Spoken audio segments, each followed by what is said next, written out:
winter storms, traffic, and another strike. Let's talk about it right after this. Stay tuned. Give it about a minute.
Yes. Good morning. Good morning, everybody. It is cold outside.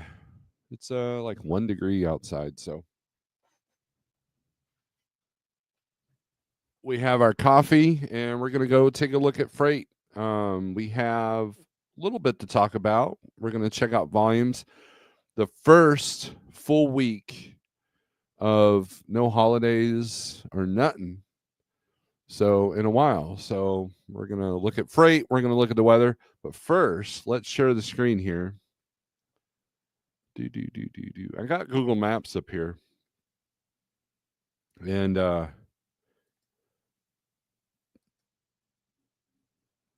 if StreamYard would cooperate. Here we go. Boom. If you're on 70, you're having a bad day. Now, Missouri, it's improved. This was yellow and red all the way across. But look at Maryland, New Jersey, Pennsylvania, Harrisburg area, Washington, D.C., Cincinnati, Columbus, Indianapolis, Louisville, parts of 64 aren't doing too good. So you're looking at a bad day today if you're in these areas, which a lot of you drivers probably are because this is where the freight is. Surprisingly, Chicago's not too bad. But yeah, look at Cleveland, Akron, Pittsburgh a little bit. Kansas City is a mess. The whole state of Kansas is actually not great. Look at that. Kansas is not doing good at all. Come on now. 70 is pretty much closed between Kansas City and Salina. And then it's closed past that. So basically all the way to Ellis. So you're looking at a pretty bad day. Ironically, Denver looks good. So yeah, if you're in these areas, a lot of caution because you're probably shut down because living here in Missouri, we've been seeing the reports coming out of Kansas City. There at one point there was 200 vehicles backed up because of wrecks. There's already been a couple of pileups. We have our annual pileups, that happen during this kind of weather. Now, this has improved, from basically from Green Valley to Columbia. It's got a little bit of green, some yellow, slow, and where these slow parts are, where these yellow parts are, that's probably where the hills are at, hills and bridges. So it's not looking good for Missouri. See, Indianapolis doesn't look good at all. 70 is slow going all the way to Indy from St. Louis. Cincinnati's no good. Louisville's no good. Columbus, there's a couple of green spots between Indy and Columbus, but not many. So you're looking at some slow rolling, and then let's go to National Weather Service here. Look at this map. So I believe our Missouri's. Whoa, let's go back. I believe our weather has slowed down. So I think we're just in the cold, but look at all these winter weather advisories and warnings all the way from basically eastern or western Illinois all the way to the coast. Basically Virginia, West Virginia, southern parts of Ohio, Indiana, Illinois, Pennsylvania, Maryland, New Jersey, all the northeast states there, south of Pennsylvania, and then North Carolina and a little bit of south. Not really any South Carolina, but then you got cold warnings down here in the south, which that's not a big deal. But yeah, we're under a cold weather advisory, which is Texas, Kansas, Nebraska, Oklahoma, and parts of New Mexico, Louisiana, Alabama, and Georgia. So, the thing about that is they don't treat their fuel down there. So just be sure that you're putting the anti-gel in your diesel, and if your warranty will allow it, and or keep the truck running, one or the other. A lot of people don't realize that DEF will freeze at 16 degrees. I think that's the temperature. And also, you need to let your truck warm up about a half an hour before you really work it. If it's been shut off, like you've been at home and it's been cold, but you had it plugged into the heater, you might want to let it warm up for about 30 minutes to get that DEF fluid. Give it a chance. That was always one of the more stressful things when I got a newer truck, was that DEF freezing. So, because I had a pretty good APU at a carrier, and it did really well, but the way that some of these water separators are exposed, they're easy to freeze up, especially if you got some bad diesel. So just keep an eye, man. And what is this going to do to freight? It's going to do a lot. There's going to be a lot of dynamics changing. There's going to be a lot of load cancellations. There's going to be a lot of reschedules. There's going to be a lot of times that you show up at a receiver and they can't take you because they got nobody unload you, or the plant shut down for that day because of the weather. No one can get in or out. Like if you live in Kansas City, it's very probable that a lot of your freight right now will be canceled or delayed because of the road driving conditions. So this is something that you have to take into account. And a lot of states have cut their budget on prepping the roads. So keep that in mind. That they're cutting corners, and so it's just easier to let Mother Nature do the work. But when it's this cold, a lot of chemical treatments don't work very well. So just kind of keep that in mind when you're driving. It's not worth. There's no load on your back that's worth the amount of aggravation and paperwork and possible death and injury from making horrible decisions. Every time I watch a truck jackknife and a pile up, man, I just cringe because of the amount of insurance and paperwork and everything else, because we've seen that on the safety side, it's tremendous, and you don't want to be a part of that. It's not worth it, so don't be that guy that pushes it, and don't let the broker bully you. Most brokers will be cool.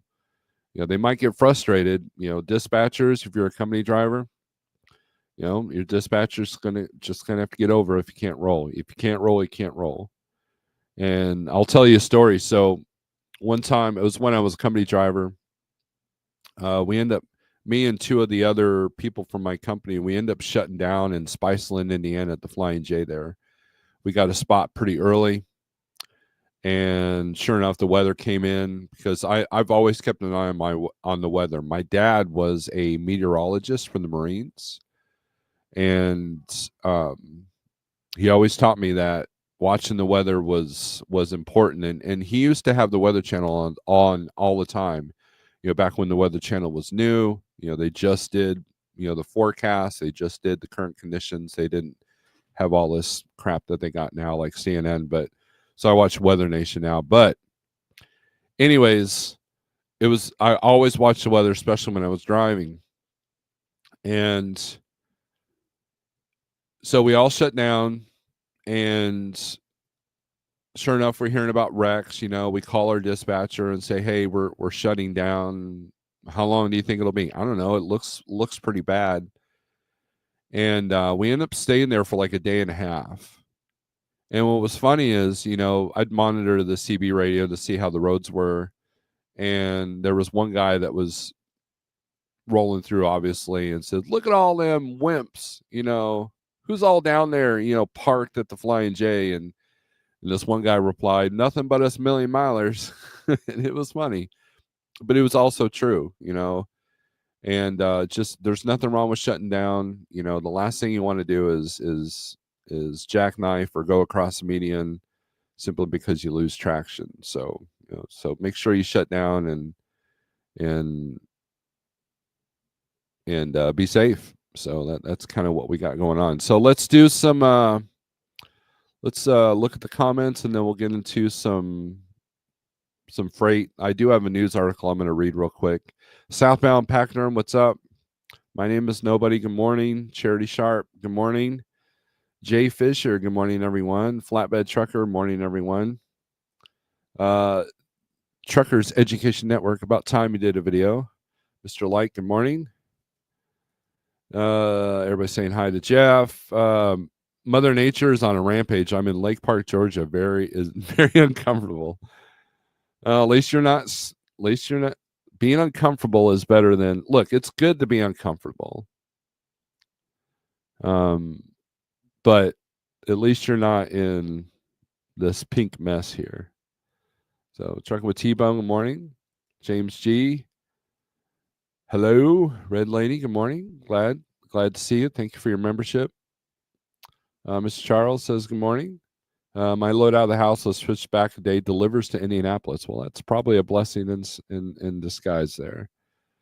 Mrs. A, my dad still has glass in his lungs from a jackknife accident he has decades ago, right? Yep. Yeah, you got to be careful. Good morning, everyone. Cheap Freight Hauler. Have you or Jeff read an Amazon? I don't know what that means. Read an Amazon E. I don't know what that means, James. Retype. So ask that question again, because I'm not sure. So let's go to this news article. This is from Snacks. This is something that Robinhood puts out.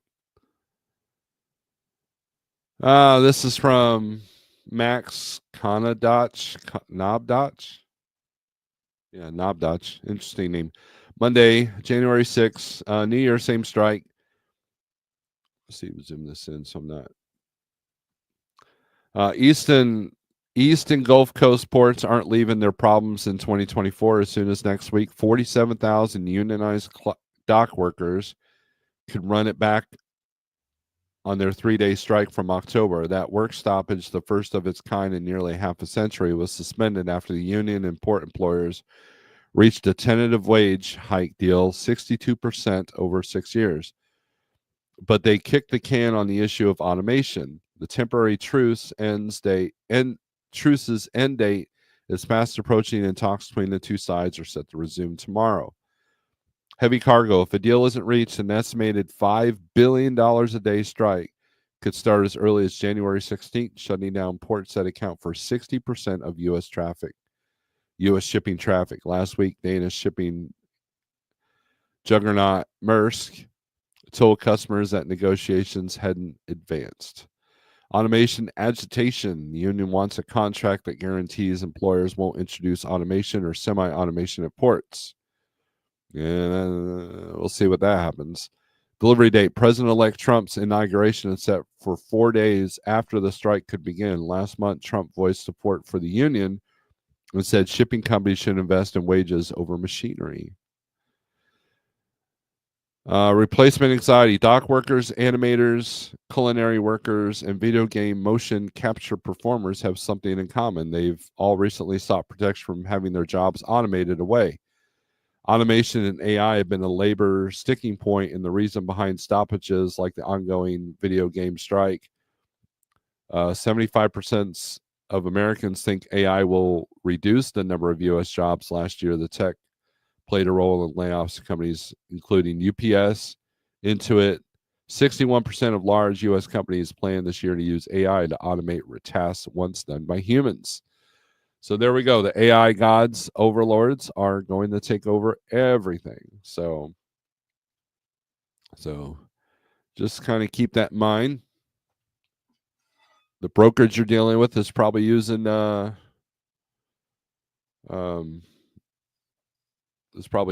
AI as we speak.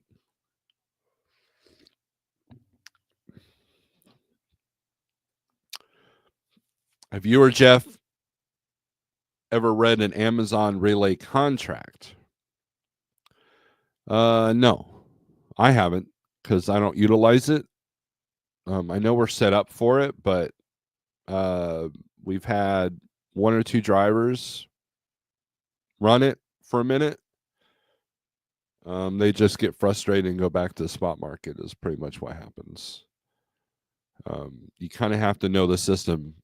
There's only 1 or 2 drivers I know, not like trucking, but in other carriers that have done that successfully.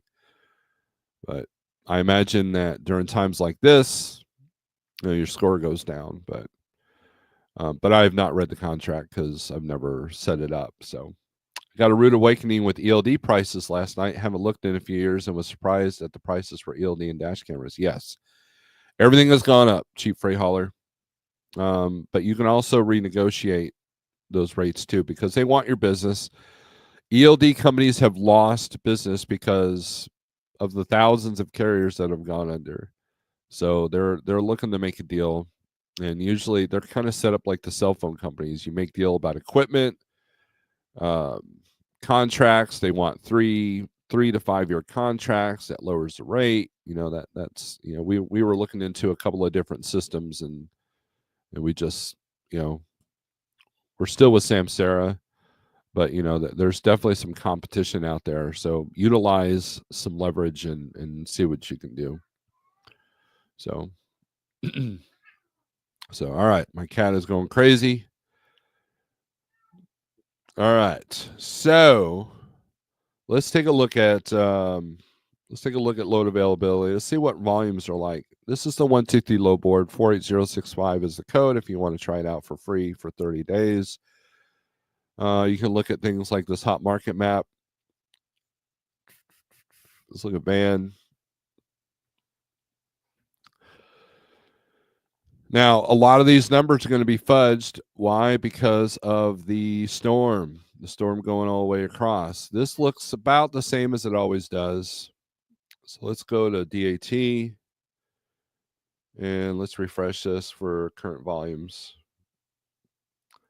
Let's take a look at the I-70 corridor here. Illinois, 2161 going in and 2882 coming out. Indiana, 1628 in, 2509 out. Kansas has got 723 loads coming out. Probably not all today.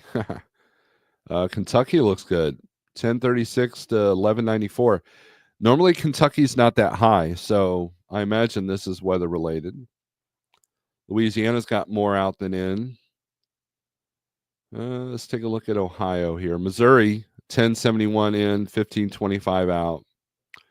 So spring volumes, I call this spring volumes. Why? Because they're starting to ship a lot of the outdoor spring stuff, lawnmowers, riders, mulch, um, things of that nature are going to start shipping. I know that here locally, I will look for the loads coming out of Neosho. Not Neosho, Rolla, Bell, Branson. The charcoal will start probably in the beginning of February. Flowers for Memorial Day will start in mid-February. There's a plant up there in Bolivar I'll usually look at. If you are hauling freeze protect, make sure that because that's the thing, you could be shut down. A load that might have been like a straight through and you weren't worried about freeze protect, now you might have to worry about it because you might be stuck on the interstate. So hopefully know the freeze points of whatever liquid that you're hauling. Oklahoma's got 633 in, 547 out. Texas isn't great, 43.94 in and only 39.45 out. That's kind of low for Texas. Wisconsin looks decent, 11.76 in, 14.03 out. Let's see what Michigan's doing. 10.19 in and 12.76 out.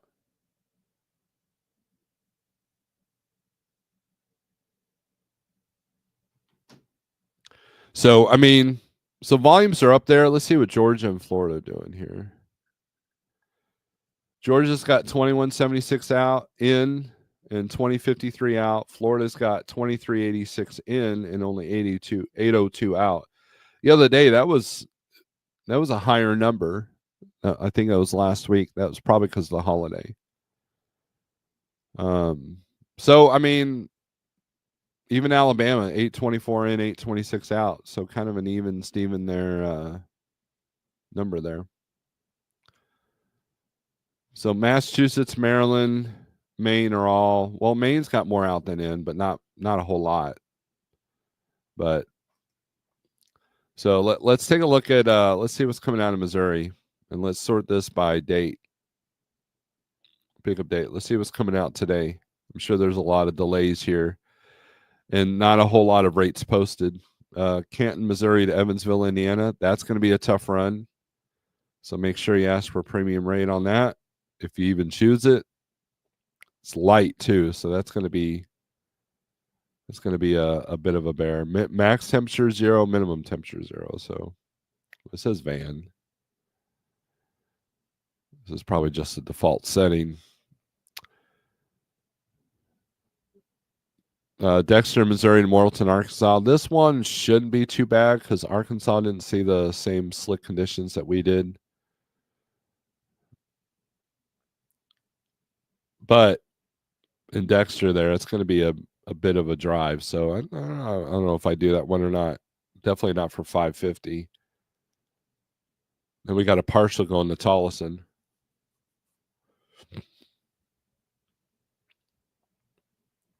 Here we go. Fulton, Missouri, Owensville, Kentucky. That's got a big rain on it. Why? Because you probably can't get there. That's going to be a slow goer. So let's say I'm looking at this load and I look at the map and I think I can make it, right? Which I doubt, but once you hit St. Louis, it's going to be a mess. If it's going to like a Walmart or a Dollar General or a Walgreens type facility that the appointments are hard to reschedule, I would avoid this like the plague because it will strand you. Because if you're delayed, everybody else is delayed. So that means appointment making is going to be a nightmare. And if the broker's overwhelmed and and it's one of those rate cons that says you're not allowed to contact the customer, then you're at the mercy of the broker and the people emailing back and forth. So when you look at a load like this, you want to call and know who the receiver is. You want to know if they're even receiving. You want to know if they're even shipping. But there's a killer rate. There's almost $3 a mile on this load. And if it's Fulton, I know it's probably, well, it says 30,000. I think I know the shipper on this one, but there are chips that come out of Fulton that is usually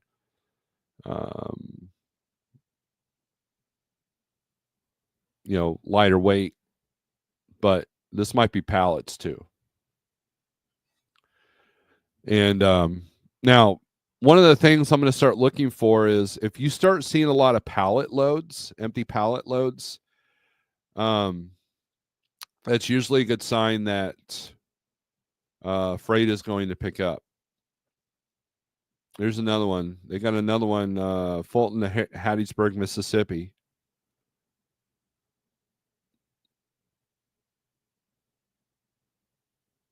No rate posted for 18,000 pounds. I imagine this is chips as well. That route may not be too bad. It might get sketchy when you get through St. Louis, but 55, if we go back to Google Maps, let's see what 55 looked like. All the way from basically almost to Cape Girardeau, it's looking pretty sketchy. So, just so if I'm looking at this map, maybe a load from like Rolla to Oklahoma City or Tulsa might be better, or Fort Smith. If you have to choose, Little Rock. But anything around St. Louis, Kansas City, Indy, Louisville, you're looking at a tough day. And so that $1,400 load in one day that would be an awesome payday. You're looking at possibly it being a 2 or 3 day or a week, depending on what the delivery time would be. So just kind of keep that in mind. There's a reason why these rates and volumes are up.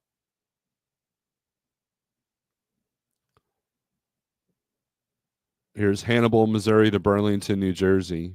Let's take a look at this one. This see the routing on this? This is literally through all the crap. Literally through every single city and interstate that we've mentioned that's under the winter storm warning. Now, depending on the timing, it says January 6th to January 8th. You're probably not going to get that done in 2 days. And it doesn't matter how good you drive on snow, it's the person around you, the people around you that if they don't know how to drive in snow, all it takes is one car, all it takes is one semi to flip over, and you're stuck on the interstate. Is this a good load? $2,500, 2-day load. It's 161% above my cost per day if I can get it done in 2 days, but I don't know if I can get that done in 2 days. So what you would do is you would look at the weather, and maybe you could follow behind how they treat the roads, but with the cold as being as cold as it is, it's a little bit tougher to get those roads clear. So just kind of keep that in mind. Is this a good load? Probably not. Does it pay well? Yes. But it cannot be done in 2 days in the current conditions. If it is, it's going to be hard running, and then getting out of there is going to be a bit of a challenge.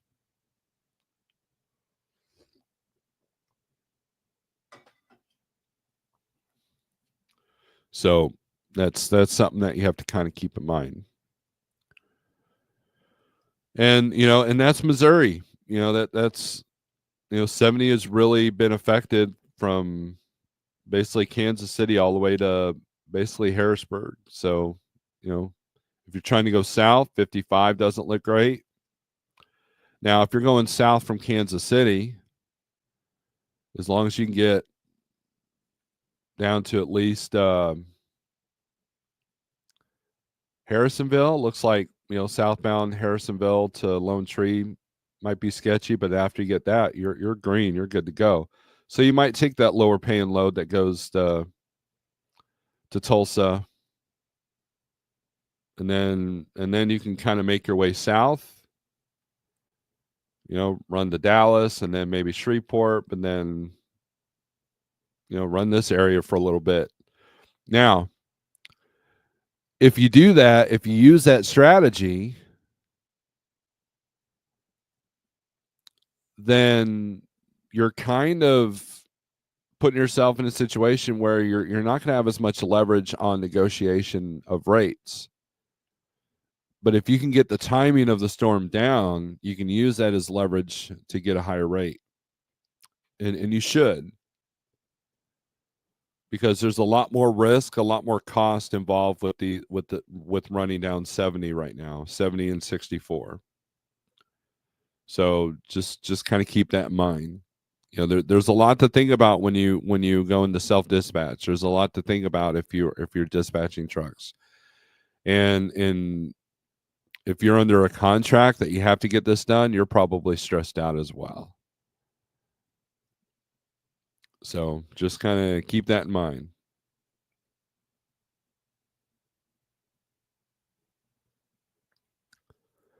Shannon Thomas, good morning.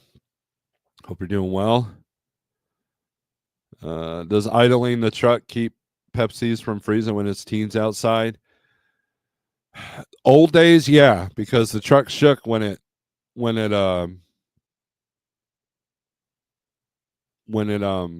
idle.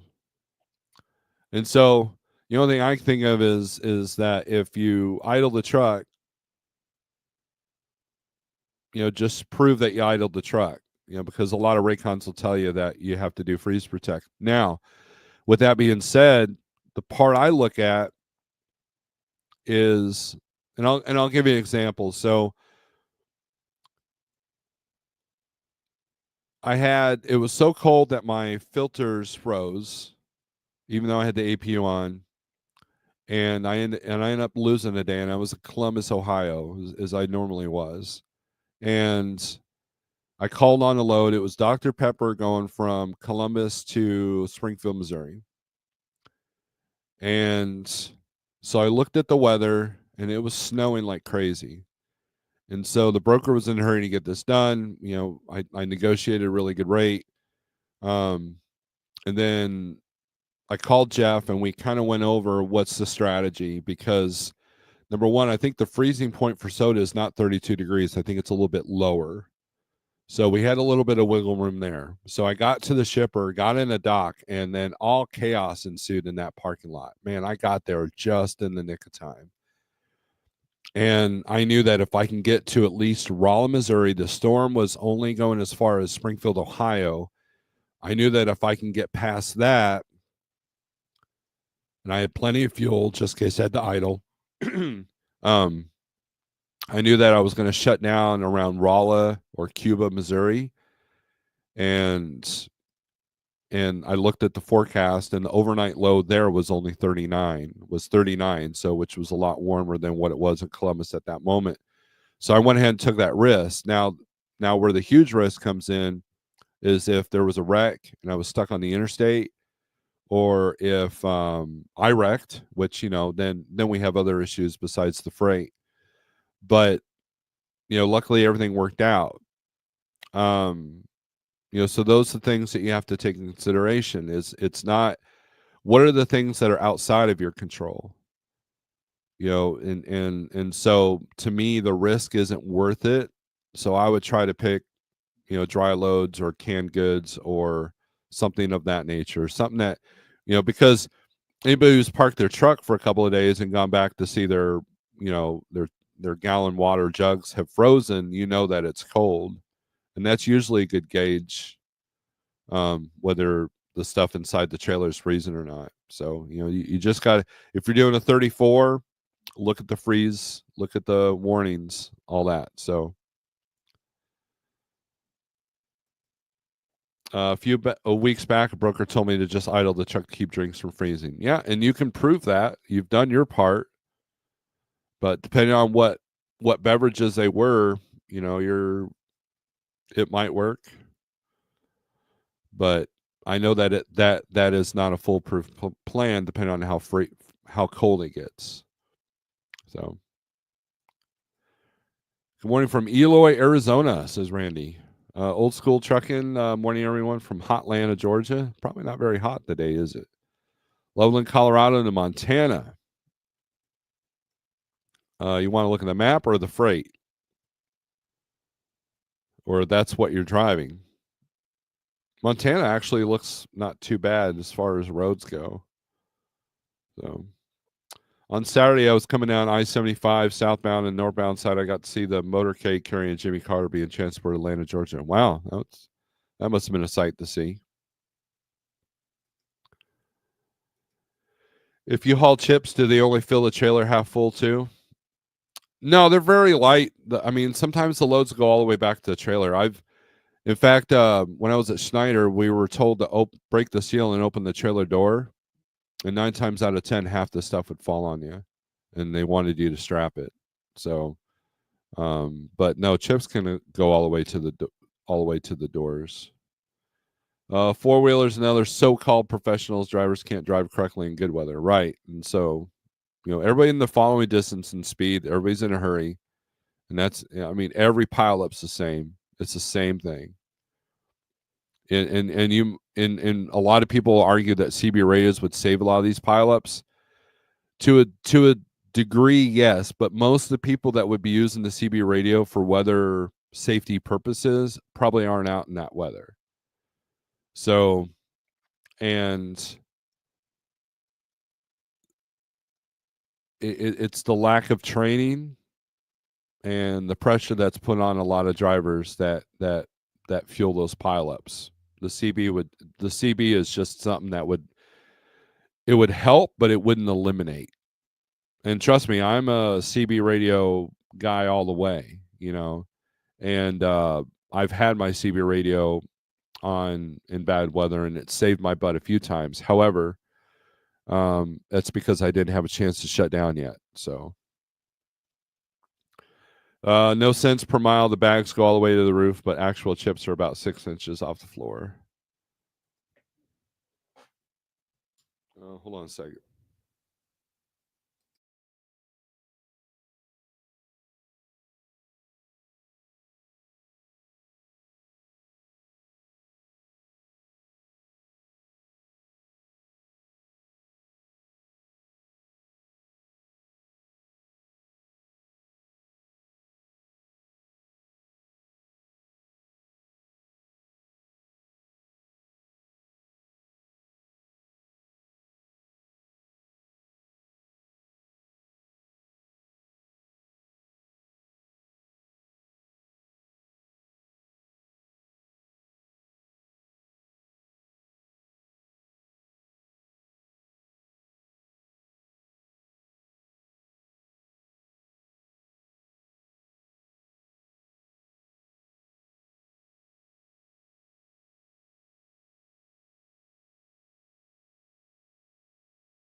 Bonehead Truckers, morning time. Good morning.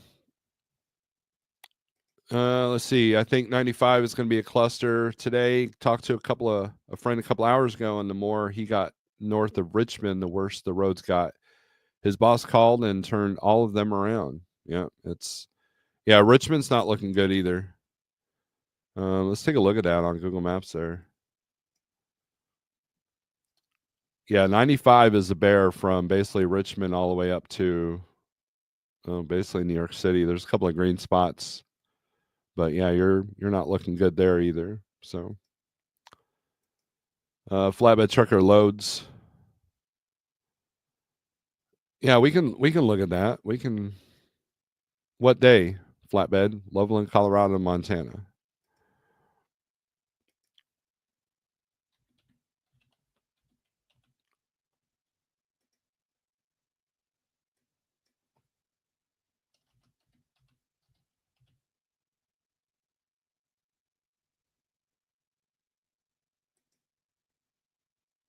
Let's put this for flatbed.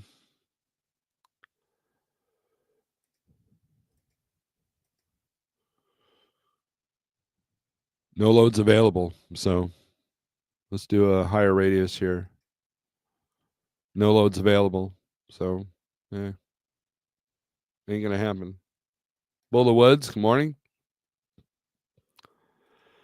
Automatic transmission on these trucks are not made for the snow and icy conditions. What are your thoughts on this? I don't have experience with an automated transmission, so I don't know. That's probably part of it if I had to assume, but you know what assume means. Make an ass out of you and me. Um, it probably doesn't help because it's kind of hard for the truck driver to get out of car mode in the head.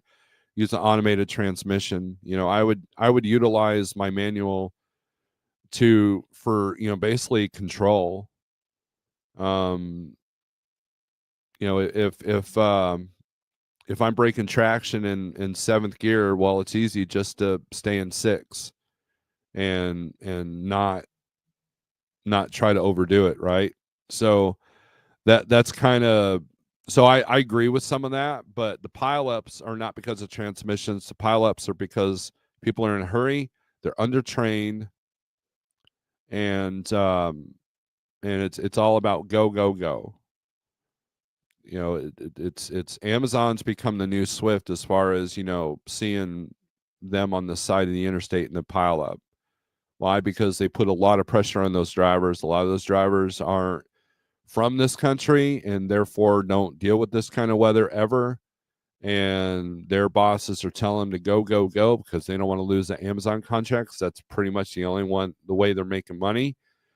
And so there's a lot of pressure on those people. They're undertrained, and so that's why you see them a lot in the medians and in the pileups and everything else, along with a lot of these other bigger companies that you see. So definitely use manual mode, right? And see, I don't know about manual mode. I've never had an automated transmission. I drove James Best truck one day for the convoy, and we never went above 20 miles an hour, which actually we did. We got in the interstate to go back to his trailer, and then I'm not used to backing an automated transmission. I practically rammed his trailer into the cab because I couldn't feather it like a car. Now, I don't know if the new automated transmissions are better because his truck was a 2016, but that's the only experience I've had with the automated transmission in a semi truck.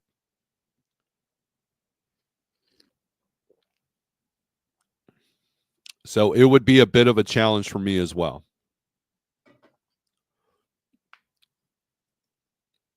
So that's something to kind of think about.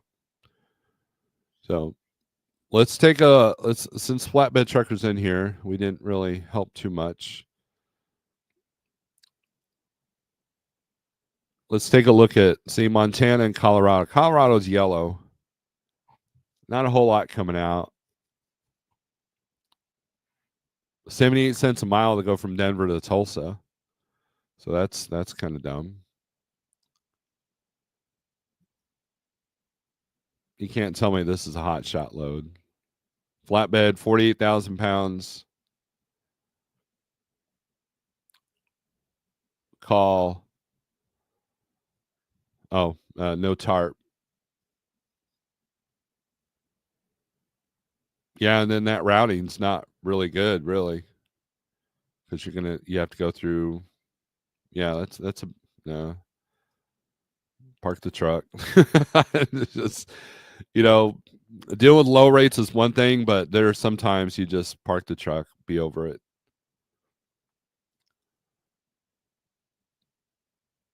Well, I can get a better rate for van coming out of Colorado than I can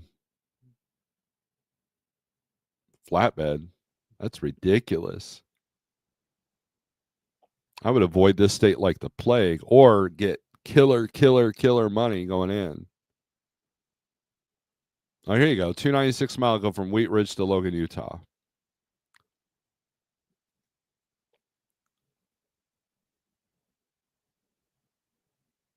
Yeah, that's a tough trip though. Looks like they got some red over there on the traffic. Doesn't get you to Montana, but gets you out of there. 47.5. When's this pick up? This picks up Wednesday at 7:56 a.m. Very specific.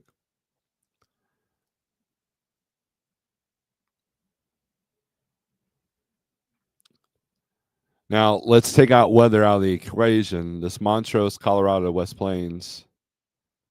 Man, that's a hard run too. 48,000 pounds, no posted rate. Cargo Chief's got it 1702. Green Screen's got as high as 2706, but imagine your leverage isn't great.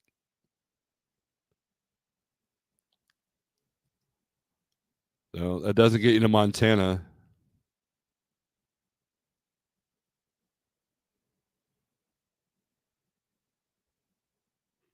Nothing going north, really. Not even to Washington or Oregon. All going to California, Missouri, Salt Lake, New Mexico, St. Louis. So this is everything out of Colorado.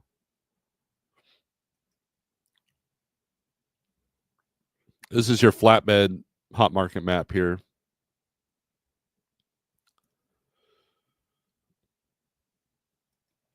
It's about slow and steady. Find the gear that keeps the truck from any type of spinning, interlock, differential if necessary. Yep. And that's the thing. If you can't average more than 45 miles an hour, you're just wasting time. You're better off shutting down to a point where the roads are good enough that you can do above 45 miles an hour. And depending on the weight, like one time I was bringing heavy load up to Michigan, there was lake effect snow going on. I had no problem with traction. I was able to stay about 45, 50 miles an hour, leave plenty of space. My differential was locked in. We were good to go. And then once I got empty, holy hell, it was a whole different situation. And but I looked at the storm. I thought, well, if I can go another mile or two, I can get out of it. And I got out of it and therefore increased my speed. But that was always the gauge. I remember having this conversation with a friend of mine. 45 miles per hour is if you're just plugging along at 25 the whole way, you're literally just wasting fuel and time. You're better off to park it and try again 10 hours later, when the roads have been cleared. So you look at every state has their road conditions map that's directly from their Department of Transportation. MoDOT's got a pretty good map that's usually pretty good. And each state has their own, so just Google it. You also have access to traffic cameras to actually look and physically look at these places. If I wanted to go out and about where I live now, I would get on the local camera network and be able to look and see what the road conditions look like. So that's kind of what we're looking at here. So I mean, there's a lot going on. So, but this is your flatbed hot market. Not very hot, but let's take a look at Texas flatbed stuff. Maybe there we go.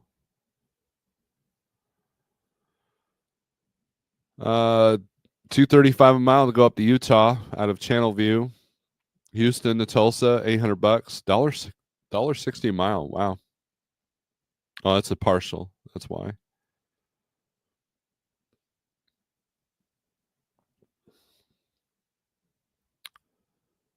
Texas to Iowa, $1.68 a mile, not a partial. I'd be curious for the people that went from flatbed to van to avoid stuff under $2 a mile, what you think of these rates.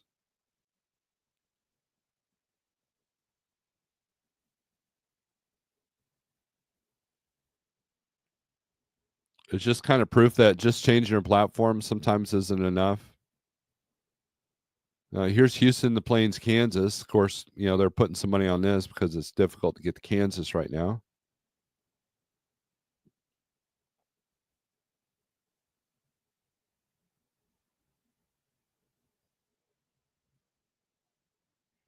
$1.60 go from Baytown to Chicago. Yeah. Um, I never got into flatbed. I hauled that flatbed trailer once. It was empty and it was just a trailer movement. That's all I did it for. Let's go to reefer here.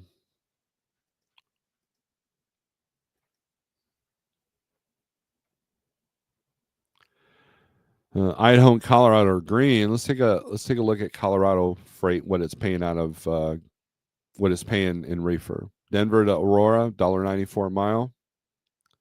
A lot of this is probably freeze protect as well. Stuff that would normally go in a van but needs to be freeze protected. Denver, they got several of those for today. Let's take a look at this one. Ever outrun a storm? Have it catch you because that government mandated 30-minute break? Yep. Yeah, that happens. Wyoming has the cameras. They're pretty cool watching it snow. Most states do. When I was at Landstar, they actually had a website. Actually had a tool on their website that you could access all the cameras from all the states that they had available to them, and it was pretty cool. And a lot of these news programs, like Weather Nation, does it all the time. They just tap into these traffic cams and you know and show them online. There's several YouTube channels of just stuff that the traffic cameras catch. There's one in Arkansas that catches everything that happens on I-40 there. There's one in Minnesota that shows all the Minnesota stuff, from the interstate. So that the traffic cameras are a good tool to utilize if you really want to put eyes on what's going on.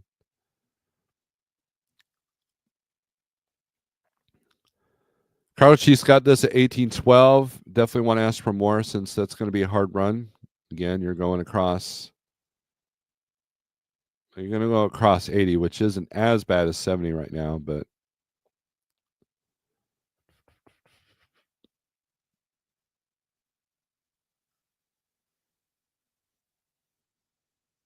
is this Van O reefer? Nope, says reefer. 2,400 to go to Belleville, Michigan. It's actually kind of low for what this normally goes for.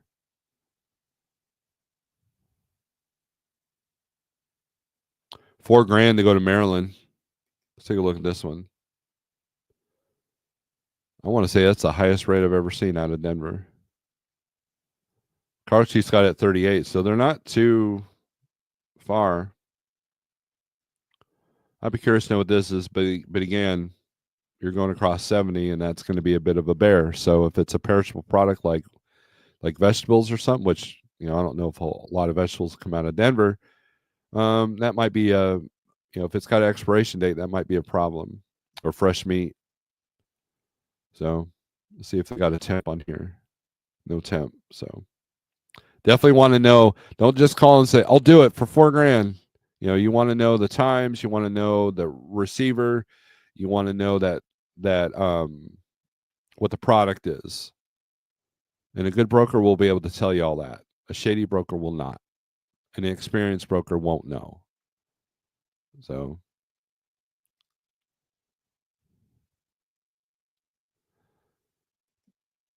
CDN Freight Broker. Oh boy, I'm late for your show. Good morning, Steve. Let's go 2025. If you guys missed it, Friday we did a live feed with CDN. He put some nuggets out there about freight. Make sure you check it out on the replay. I've yet to cut it up and turn it into shorter videos, but I will soon. I have actually put it in the system. I just haven't reviewed the videos yet. Josh, good morning. If you're in your same running areas, you're probably having an interesting day. Seeing better late than never. There you go. So, but anyways, guys and gals, I'm gonna get off here. So freight volumes are up, but definitely be very selective on what you're picking because it could be a long day or a long week, depending on what situation you put yourself in. If you're running south of I-40, you're probably going to get a lower rate, but at least you keep moving. So just kind of know your markets and all that in those areas. So Chief Rate says Friday was a great show. Lots of information. Thank you. I'm in Fort Wayne now, heading back to PA today. Well, if you're going along 90, may not be too bad. Let's see. No, you're probably going to take 30. 30 or depends on what part of PA. Looks like 30 to 71 looks good. To 76.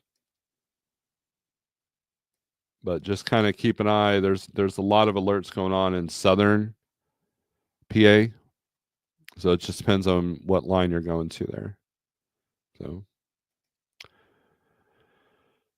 all right. So thanks for watching. Hopefully we'll try to be live on Wednesday and then Friday. So, and then make sure you subscribe to the channel. I put stuff on the community tab, and also I try to put up some shorter videos and some shorts. I've lost a lot of subscribers here lately. I think YouTube's doing another clean out of bots and troll accounts. I'm hoping, if not, maybe I'm messing something up. So, Bonehead Trucker's in here. He would probably know more about that because he pays attention to that stuff a lot more. But anyways, strength for today or for tomorrow. Peace out. We'll see you hopefully later this week. Peace.